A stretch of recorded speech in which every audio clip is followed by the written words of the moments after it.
अस्सलाम वालेकुम दोस्तों, उम्मीद करता हूं आप सब खैरियत से होंगे। दोस्तों, आज की इस वीडियो में सऊदी अरब की कुछ ज़रूरी और बड़ी खबरें आप लोग के साथ में शेयर करने वाला हूं, तो वीडियो को पूरा ज़रूर देखें ताकि पूरी जानकारी आप लोगों को मिले। वीडियो में आगे बढ़ने से पहले आप सभी से रिक्वेस्ट है कि मैंने एक दूसरा चैनल बनाया है जिसका नाम ज़िया अरब न्यूज़ है, जिस पर आपकी समस्याओं से जुड़ी हुई जानकारी मिलने वाली है। तो हमारे उस चैनल को भी सब्सक्राइब ज़रूर करें, जिसका लिंक इसी वीडियो के डिस्क्रिप्शन में आपको मिल जाएगा।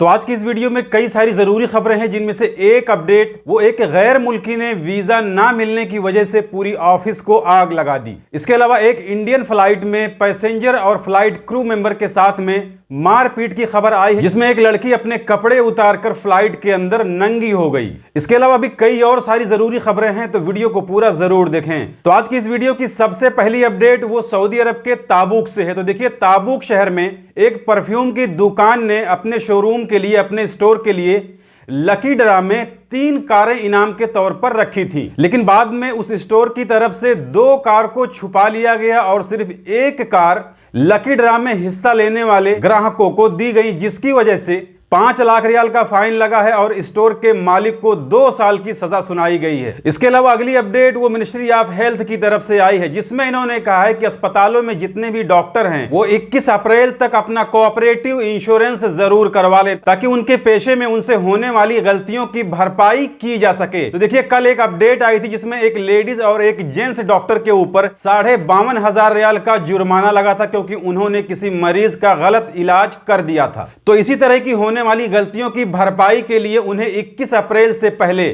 कोऑपरेटिव इंश्योरेंस करवाना जरूरी है, नहीं तो उसके बाद में उन्हें उनके पेशे से हटा दिया जाएगा। इसके अलावा हुकूमत की तरफ से एक अपडेट और आई है, जिसमें उन्होंने कहा है कि सऊदी अरब के अंदर जितने भी हॉस्पिटल हैं वो मरीज के बकाए की वजह से उनको या उनके कागजात को नहीं रोक सकते हैं, चाहे वो बच्चे की पैदाइश का खर्चा हो, या फिर किसी की लाश वगैरह देनी हो, या फिर किसी मरीज के इलाज के दौरान जो उसका खर्चा हुआ है वो अगर उसको नहीं भर पाता है तो इसके लिए हॉस्पिटल वाले उन्हें रोक नहीं सकते हैं। इसके अलावा अगली अपडेट वो मिनिस्ट्री ऑफ कॉमर्स की तरफ से आई है, जिसमें इन्होंने कहा है कि गाड़ियों की रीस्ट्रक्चरिंग करना बहुत बड़ा जुर्म है, जो तिजारती धोखाधड़ी के अंतर्गत आता है। यानी किसी टूटी फूटी गाड़ी की मरम्मत कराकर किसी ग्राहक को बेचना, ये कानूनन जुर्म है। तो देखिए, ये इसलिए कहा गया है क्योंकि कल इसी तरीके से एक केस सामने आया था, जिसमें एक कार शोरूम वाले ने एक एक्सीडेंटल कार को उसका ढांचा चेंज करवाकर एक ग्राहक को बेच दिया था। तो इसी वजह से यह खबर बताई गई है, जिसके लिए 10 लाख रियाल जुर्माना और 3 साल की जेल की सजा हो सकती है। इसके अलावा अगली अपडेट वो ministry of human resource and social development की तरफ से वर्करों के लिए आई है,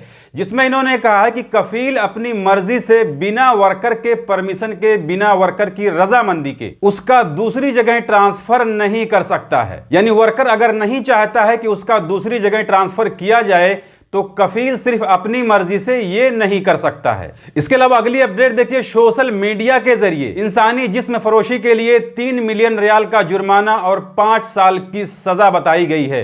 यानी सोशल मीडिया का इस्तेमाल करके अगर कोई देह व्यापार करता हुआ पकड़ा जाएगा तो फिर उसके ऊपर 3 मिलियन का जुर्माना और 5 साल की सजा बताई गई है। इसके अलावा अगली जानकारी वो सऊदी ट्रांसपोर्ट अथॉरिटी की तरफ से आई है, जिसमें इन्होंने बताया है कि 30 अप्रैल के बाद से पब्लिक ट्रांसपोर्ट की बस चलाने वाले जितने भी ड्राइवर लोग हैं उनकी ड्यूटी 9 घंटे तय की जाती है। अगर कोई पब्लिक ट्रांसपोर्ट वाला बस ड्राइवर है तो वो सिर्फ 24 घंटे में 9 घंटे ही ड्यूटी करेगा। इसके अलावा अगर वो ओवर टाइम करना चाहता है तो फिर रोज के 5 घंटे से ज्यादा ओवर टाइम नहीं कर सकता है।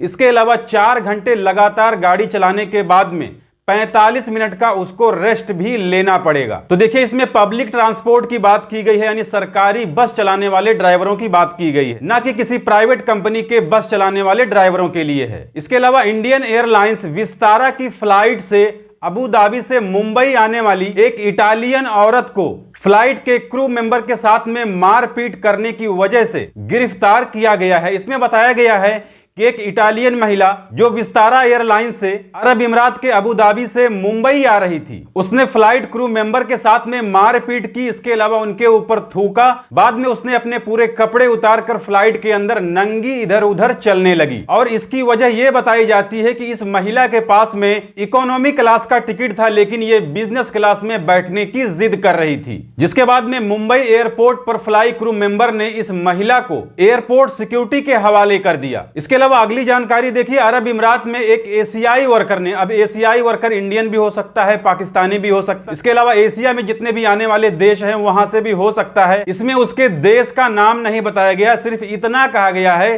कि एक एशियाई नागरिक जो अरब इमरात के अंदर किसी वर्कशॉप में काम कर रहा था, उसने अपनी कंपनी, अपने ऑफिस में सिर्फ इसलिए आग लगा दी कि उस कंपनी का मालिक उसके लिए वर्क वीजा नहीं जारी कर रहा था। तो जैसा कि आप जानते हैं कि बहुत सारे लोग अरब इमरात के अंदर विजिट वीजे पर जाते हैं, लेकिन जब उनको वहां पर काम वगैरह मिल जाता है तो कंपनी उनके लिए वर्क वीजा, वर्क परमिट जारी कर देती है। हालांकि यह सुविधा सऊदी अरब के अंदर नहीं है।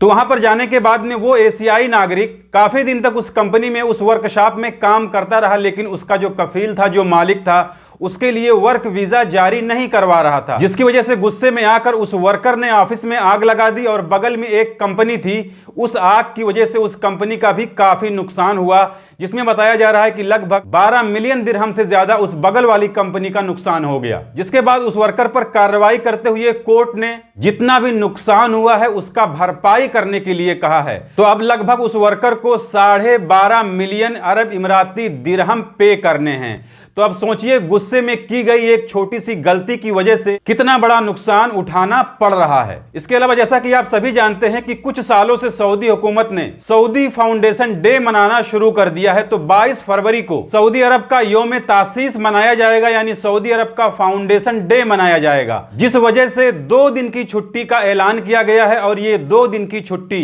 सैलरी के साथ में रहेगी। और इस छुट्टी का ऐलान सभी लोगों के लिए किया गया है, चाहे कोई सरकारी कंपनी या इदारे में काम कर रहा हो या कोई प्राइवेट कंपनी या प्राइवेट इदारे में काम करने वाला कर्मचारी हो। तो ये थी आज की इस वीडियो में सऊदी अरब की कुछ जरूरी अपडेट, जिसे मैंने आपके साथ में शेयर कर दी। जानकारी अच्छी लगी है तो वीडियो को लाइक कर दीजिए। चैनल को अगर अभी तक आपने सब्सक्राइब नहीं किया है तो चैनल को सब्सक्राइब करके बेल आइकन को प्रेस करके ऑल पे जरूर सिलेक्ट कर लीजिए, ताकि हमारे आने वाली और भी दूसरी नई वीडियोस की नोटिफिकेशन आपको मिले। क्योंकि सऊदी अरब के अंदर काम करने वाले गैर मुल्कियों से जुड़ी जितनी भी जरूरी खबरें होती हैं वो मैं डेली अपने इस चैनल पर लाते रहता हूं। तो आज की इस वीडियो में बस इतना ही, मिलते हैं फिर अगली वीडियो में, तब तक के लिए इजाजत दीजिए। खुदा हाफिज।